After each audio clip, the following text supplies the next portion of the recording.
এখানে আমি ১ গজ ৪ গিরা কাপড় নিয়েছি। আর এই কাপড়টা দিয়ে যে ড্রেসটা তৈরি করব সেটা ৬ মাস বেবি অথবা ১-২ বছরের বেবি সেই ড্রেসটা পরতে পারবে।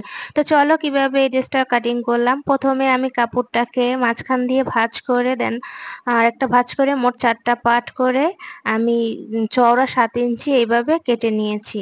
এই যে দেখতে পাচ্ছ এটা আমি একটু মেপে দেখাচ্ছি এখানে কতটুকু আছে। এটা দিয়ে হচ্ছে বডির অংশ কাটিং করব। তো এই যে দেখো এইদিকে আছে 25 ইঞ্চির মতো, মানে টোটাল কাপড়ের পাশে যতটুকু ছিল অতটুকুই আছে। জাস্ট আমি 7 ইঞ্চি চওড়া করে কেটে নিয়েছি। আচ্ছা চওড়াটা আমি মেপে নিচ্ছি। এই যে দেখো 7 ইঞ্চি। ওই বড় কাপড়টা থেকেই কিন্তু এই টুকরো কাপড়টা কেটেছি। এবার এই কাপড়টা এই যে দেখো প্রথমে একটা ভাঁজ দিয়ে দেন আরেকটা ভাঁজ করে মোট 4 টা পার্ট করে নিয়েছি। যেহেতু বডির কাপড় কাটবো এভাবেই কাটতে হয়। তো প্রথমে আমি এখানে পুটের মাপ নিচ্ছি। তো পুটের মাপ আমি এখানে 4.5 ইঞ্চি, এই যে দেখো 4 ইঞ্চির মতো নিয়েছি। অ্যান্ড দেন এখানে একটা এইভাবে দাগ করে নিলাম। আর এখানে কোনো কাজ নাই, এখানে হচ্ছে এই যে দাগ থেকে এই কোনাকুনি আমি এইভাবে দাগ করে নিলাম। কোনো হাতা কাটতে হবে না, জাস্ট এইভাবে কোনাকুনি করে দাগ করে নিলাম। এবার আমি গলা কাটবো। তো গলার চওড়াও নিয়েছি 2 ইঞ্চি এবং লম্বাও নিয়েছি 2 ইঞ্চি। তো তোমরা চাইলে পিছনের গলাটা একটু ছোট দিতে পারো, আমি কিন্তু দুটো সাইডই গলা সমান দিয়েছি। এই যে দেখো তারপর এইভাবে একটা রাউন্ড করে নিলাম, মানে এবার বক্স করার পরে এই বক্সের ভিতরে আমি গোল রাউন্ড করে নিব। গোল গলা যেভাবে কাটিং করে জাস্ট ওইভাবে। এই যে কোণা থেকে আমি একটু এইভাবে গোল করে নিলাম, শেপ করে নিলাম। ঠিক আছে। আচ্ছা আমার এই ভিডিওটা একটু বড় হয়েছে। বড় হওয়ার কারণ হচ্ছে তোমাদের সুন্দরভাবে বুঝিয়ে দেওয়ার জন্য এই ভিডিওটা একটু বড় করেছি কিভাবে এটা কাটিং করতে হয়। তো স্কিপ করবে না, স্কিপ করলে বুঝতে পারবে না। তো এইবার এইখানে আমি কেটে নিলাম। এই যে দেখো আমি কিভাবে কাটছি, জাস্ট এতটুকুই। তো এবার আমি দুটো পার্ট, পিছনের পার্ট এবং সামনের পার্ট আলাদা করে ফেলবো। তো সামনের পার্টটা আমি সরিয়ে ফেললাম এবং পিছনে যে বুতাম বা টিপ বুতাম করব তো তার জন্য এখানে আমি একটু 2 ইঞ্চির মতো মাঝ বরাবর কেটে নিচ্ছি।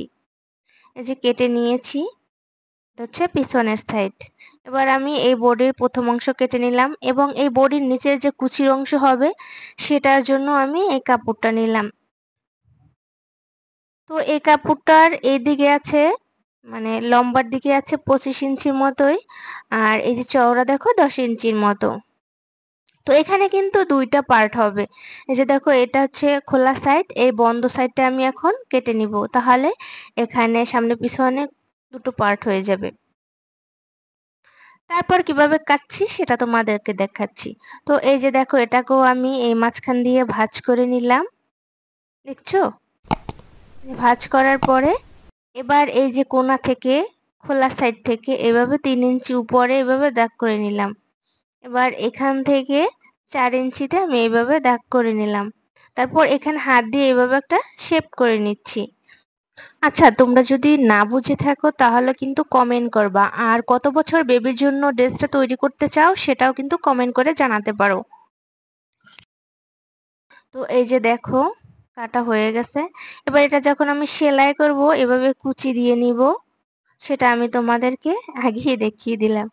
তো এবার চলো আমার আরো কিছু কাটিং আছে। তো সাইডে হচ্ছে আমি কুচি দিব, তার জন্য এই কুচির কাপড় কেটে নিয়েছি। এটা হচ্ছে এই যে চওড়া দেখো 2 ইঞ্চির মতো, আর লম্বা অনেকখানি কাপড় লাগে, আমি পাটে পাটে 6টা পাট এভাবে কেটে নিয়েছিলাম। তো এবার হচ্ছে গলায় যে আমি পাইপিং করব তো তার জন্য পাইপিনের কাপড় কাটবো। তো পাইপিনের কাপড় কিভাবে কাটে দেখো, এই যে কাপড়টার মাঝ বরাবর এভাবে কোনাকুনি করে হচ্ছে পাইপিনের কাপড় কাটতে হয়। তো এই কাপড়টা যাতে সাইডে এইভাবে বলে, দেখছো এটা হচ্ছে পাইপিনের কাপড়, এইভাবেই সব পাইপিং করা হয়। তো এই টুকরো টুকরো কাপড় কেটে নিয়েছি, আমি এটা জয়েন করে লম্বা করে নিব। তো এই যে দেখো আমার মোটমাট সবগুলোই কাটিং শেষ, এবার সেলাই করার জন্য চলে আসলাম। তো এবার আমি বডির নিচের অংশ নিয়েছি যেটা দিয়ে কুচি করব। তো এখানে একটা কাপড় নিয়েছি আর একটা কাপড় রেখে দিয়েছি। তো তো এই যে দেখো কুচির কাপড়টা। তো কিভাবে আমি কুচি দেব, যে সাইডটা সোজা আছে ওই সাইডটা হচ্ছে আমি কুচি করে নিব। তো সুতাটা আমি গেঁথে নিলাম। এবার এই যে হাফ ইঞ্চি এইভাবে দূরে দূরে এইভাবে কুচি দিয়ে হাত দিয়ে তারপর সেলাই করে নিচ্ছি। তো তোমরা চাইলে হচ্ছে ওই যে পিন আছে ওই পিন দিয়ে ধরে ধরে সেলাই করে নিতে পারো, সেটা তাড়াতাড়ি হয়ে যাবে। তো আমার কুচি দিতে অনেক লেট হয়, জানি না কেমন হয় তোমাদের, তবে আমার অনেক লেট হয়। তো এই যে দেখো আমি একটা অংশে করে নিয়েছি, দেখতে জাস্ট এভাবে হবে। তো এই সেম প্রসেস হচ্ছে আমি অন্যটায়ও কুচি করে নিয়েছি। অ্যান্ড দেন যে বডির যে অংশটা আছে সেই বডির অংশটার সাথে এইভাবে মিলিয়ে নিবা। তো ছোট বড় হয়ে থাকলে এই যে কুচির অংশটা একটু কুচি করে অ্যাডজাস্ট করে নিবা। তো এটা একদম ঠিকঠাকই আছে। তো এরপর হচ্ছে এই যে দেখো আমি কিন্তু দুটোই করে নিয়েছি। তো এবার আমি এটা রেখে দিলাম। এবার বডির অংশটা নিলাম, এটার পিছনের সাইডটা নিব আগে। তো পিছনের সাইডে যে এই যে আমি টিপ বুদুম ঘর বা ফিতা ঘর করব, তো তার জন্য এই যে ফাড়া ছিল ওই ফাড়াটা আমি কিভাবে বন্ধ করব। তো এখানে আমি ফাড়া নিয়েছি 2 ইঞ্চি, আর এইভাবে 3 ইঞ্চি চওড়া করে একটা কাপড় নিয়েছি। কাপড়টার মাঝ বরাবর এইভাবে কেটে দেন এভাবে রেখে সেলাই করে নিচ্ছি।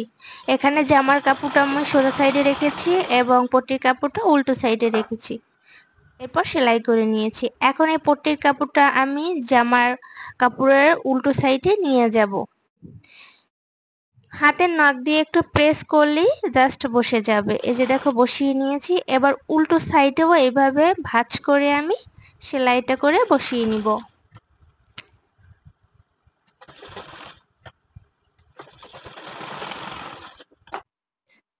তো এই যে দেখো এটা সেলাই করা শেষ।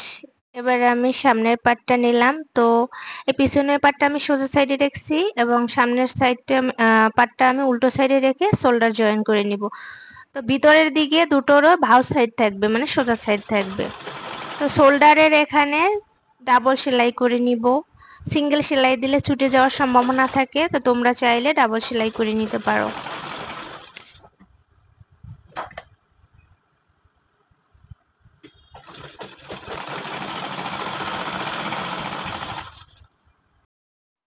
দেখো এখানে সেলাই করা শেষ। এবার আমি এক্সট্রা সুতা কেটে নিলাম।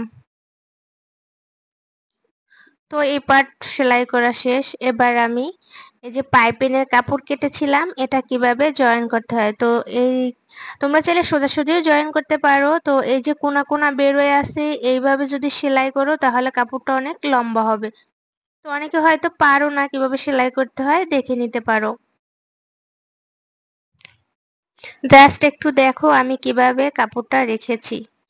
এই যে দেখো আবারও দেখাচ্ছি। এই যে এইভাবে রাখছি। তো একটা কোণা থাকবে এদিকে আর একটার কোণা থাকবে অন্যদিকে, তারপর এইভাবে সোজা করে সেলাই করে নিচ্ছি। তো এই যে দেখো এখন কত বড় হয়ে গেল। এবার এটা আমি এই যে জামাটার গলায় এখন অ্যাটাচ করব। তো প্রথমে হচ্ছে আমি পাইপিনের কাপড়টা এইভাবে সোজা করে কেটে নিলাম। এখন যে আমি এই যে পিছনের সাইডের যে বুতাম ঘর করেছি ওখান থেকে জাস্ট শুরু করব। পাইপিনের কাপড়টা আমি উল্টো সাইডে রেখেছি, এবার জামা কাপড়টা আমি সোজা সাইডে রেখেছি। এবার পাইপিনের কাপড়টা হাফ ইঞ্চি উপরের দিকে ভাঁজ করে এইভাবে সেলাই করে নিয়ে যাচ্ছি।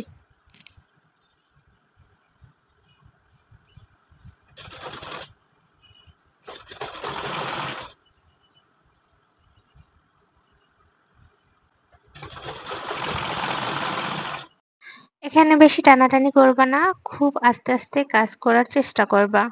তো এরপর যে শেষ অংশে এসে এইভাবে পাইপিনের কাপড়টা হাফ ইঞ্চি ভাঁজ করে উপরের দিকে ভাঁজ দিয়ে তারপর এভাবে সেলাই করে নিচ্ছি। দেখো আমি কিভাবে করে নিয়েছি, এই যে দেখো। এবার এটা কিভাবে আমি পাইপিংটা সেট করব। তো আমি আমার মতো হচ্ছে পাইপিং করে নিয়েছি, তোমরা চাইলে তোমাদের সুবিধার্থে চিকন বা মোটা করে নিতে পারো। তো আমি বেশি মোটাও করব না বেশি চিকনও করব না, মোটামুটি। প্রথমে পাইপিনের কাপড়টা প্রথমে একটা ভাঁজ দিয়ে দেন আর একটা ভাঁজ করে উল্টো সাইডে এইভাবে সেলাই করে নিচ্ছি। ভিডিওটা একটু বেশি লম্বা হয়ে গেছে, তো আরো হতো, তার জন্য স্পিডটা একটু বাড়িয়ে দিলাম।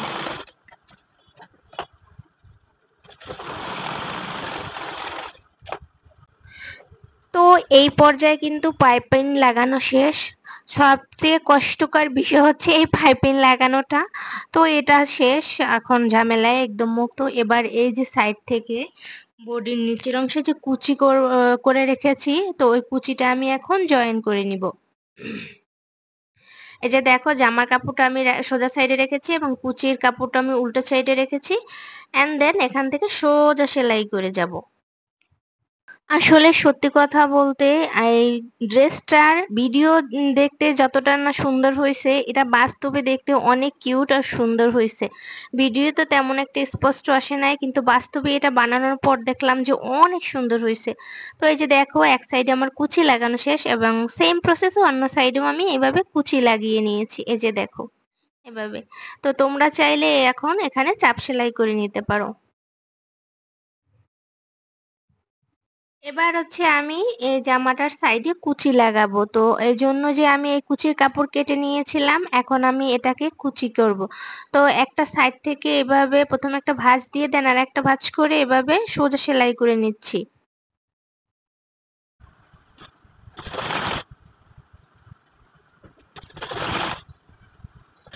আশা করছি আমার ভিডিওটা দেখে তোমরা হেল্পফুল হবা। যদি হেল্পফুল হও তাহলে আমার চ্যানেলটা সাবস্ক্রাইব করে একটা লাইক দিয়ে পাশে থাকো। তো এই যে দেখো, সোজা সেলাই করে নিয়েছি, এখন হচ্ছে ছোট ছোট করে কুচি করে নিব। এটাও একটা ধৈর্যের কাজ। এই কুচি খুব সহজে দেওয়া যায় না, তবে অন্যান্য মেশিনে খুব সহজে এই গ্যাদারগুলো করা যায়। তো তোমরা ধৈর্য সহকারে কুচিগুলো দিয়ে নেবে।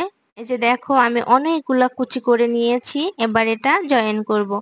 তো প্রথমে আমি জামাটাকে কিন্তু মেলে নিয়েছি আর জামার কাপড়টা আমি সোজা সাইডে রেখেছি এবং যে কুচির কাপড়টা আমি উল্টো রেখেছি। এখন হচ্ছে এভাবে বসিয়ে এটার উপরে সেলাই করে দিব চারপাশে, কোনো সাইডে যাতে ফাঁকা না থাকে আর সেলাইটা যেন সম্পূর্ণ পরে, খেয়াল রাখবা।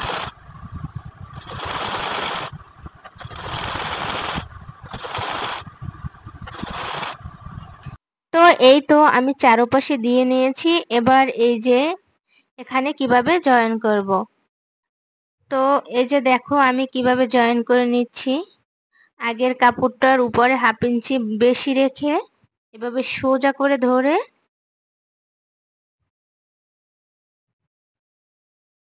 দেখতে পাচ্ছ আমি কিভাবে হচ্ছে কাপড়টা রেখেছি। এই যে এভাবে দিয়ে এবার এটাকে নিচের দিকে এইভাবে রাখলাম সোজা, তারপরে সোজা সেলাই করে নিচ্ছি। এখনো কিন্তু জয়েন হয় না, ফাঁকা রয়ে গেছে। এই যে দেখো, এই যে এই অংশটা সাইড থেকে সেলাই হয়েছে কিন্তু এখান থেকে হয় নাই। তো এবার এইভাবে ধরে সোজা সেলাই করে নিবা, জাস্ট এতটুকুই। আচ্ছা, ভিডিওটা অনেক বড় হয়েছে, কিছু মনে করবা না। স্কিপ করলে অনেক কিছুই মিস করবা। আমি মনে করি যে স্কিপ ছাড়া ভিডিওটা যদি টোটালি দেখো তাহলে অনেক কিছু শিখতে পারবা। তো এই যে দেখো, এখানে কুচি করা শেষ। এবার আমি এই যে এক সাইডে কিন্তু দুটো সাইডে কিন্তু ফাঁকা, তো এভাবে তো আর ড্রেসটা হয় না। এবার এই ফাঁকা অংশগুলো আমি জাস্ট অ্যাটাচ করে নিব। এই যে দেখো, এইভাবে হচ্ছে অন্য সাইডেও কিন্তু ফাঁকা। তো এবার কিভাবে অ্যাটাচ করছি, এই যে উপর থেকে আমি এইভাবে 4.5 ইঞ্চি বাদ রেখে 4.5 ইঞ্চির পর আবার 5 ইঞ্চি আমি এভাবে সেলাই করে নিব। তো এখানে যে কুচি করছি, যে সেলাইটা আছে ওই সেলাইটা ধরে উপর নিচের কুচিটা ধরে এভাবে অ্যাটাচ করে নিচ্ছি। জাস্ট অ্যাটাচ করলেই জামাটা রেডি।